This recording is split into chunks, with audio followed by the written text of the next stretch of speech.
Creepy Chronicles. What happened to us during Halloween night in Georgia will forever live with me, be it the trauma or the guilt that consumes us every single day.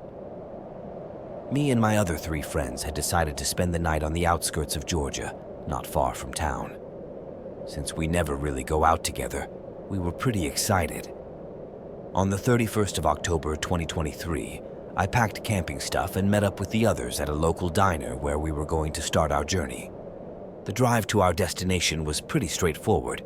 As soon as we left town, there was nothing, except for the trees on both sides of the road and an occasional car passing by. About 3 hours later, we arrived at the woods, parked our car, and began our hike further into the woods. After about 30 minutes, it was already starting to get dark, so we decided to set up camp on a clearing next to a river. I remember clearly that it was a warm moment for all of us. There were no distractions, just Mother Nature, the soothing sound of the calm river, us sharing stories and enjoying each other's company. But little did we know that this particular night would forever put a scar in our hearts. After having our dinner, we settled down by the campfire and heard strange noises coming from the woods.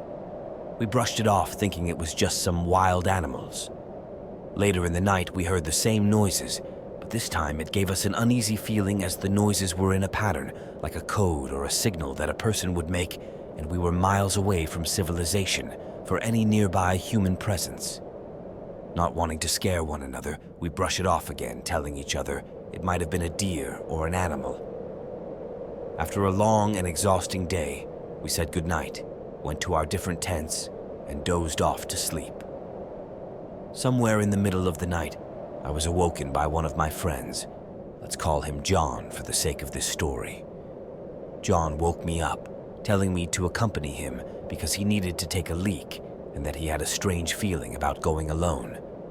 Being half asleep, I was pissed that he had woken me up just because he needed to take a leak, so I refused to accompany him and immediately went back to sleep. The sun was up, and so were we. The morning started normally. The 3 of us were already taking a swim on the river next to our camps, except John. We started a fire and made our breakfast, still thinking that John was still asleep. We joked with one another that he must have been too exhausted from the hike the previous day.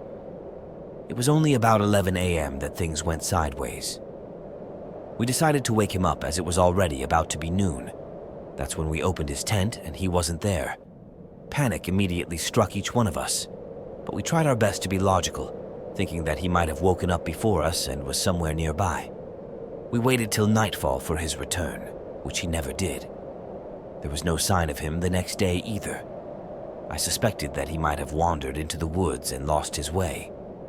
Since none of us had cell service to call for any emergency services, we packed our bags, hiked back to our car as fast as possible, and drove off.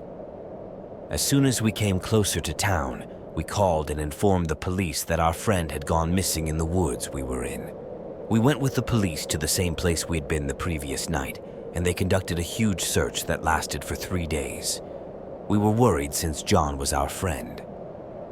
3 days later, I got a phone call from the police that I wish I never got. A phone call that shook my body. A phone call that will forever put a scar in my heart. John was dead, and his body was found about 7 kilometers downriver from our camp. I gathered the others and we rushed back to the woods where the police had informed us to come. The whole drive back to the woods was silent and uncomfortable. None of us spoke a single word to one another as we were all shocked and scared, accompanied by guilt. Upon reaching the scene, I froze, my heart dropped, and a cold shiver ran through my spine. It was a scene that would haunt me in my sleep every single night. His lifeless body was hung upside down from a tree about 10 feet above the forest floor, with both of his hands hanging down. His clothes looked like they had been ripped off by a wild animal. His body was covered in blood, some dripping down to the forest floor from his face. We could also see skulls and other bones that looked like they belonged to other animals hanging down from the same tree. It was like a tree where someone was practicing some sick rituals. No one knows what it was or who it was that killed John. Not even the police could find who did it, nor even traces of anything or anyone was found. My heart shattered thinking that John might have disappeared the night he woke me up to accompany him because he had a strange feeling about going alone. Guilt drowned me as the thought in my mind took over.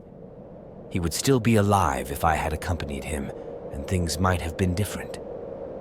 The others don't know, even to this day, about that night that John woke me up. I want to tell them, but I can't. How could I ever forgive myself, knowing that it was my fault that John disappeared and was brutally killed? All of us stopped seeing each other and distanced ourselves. To this day, I have nightmares every night which led me into depression, and I started having severe suicidal thoughts. I don't know how much more I take, and I don't know how long will I last. I don't know what or who was in those woods, but I know that it was something truly sinister, because none of us will ever be the same. Thanks for watching. Be sure to subscribe and smash that like button. Turn on the bell notification to get notified every time we upload a new video. You can also check out some more of our videos right here.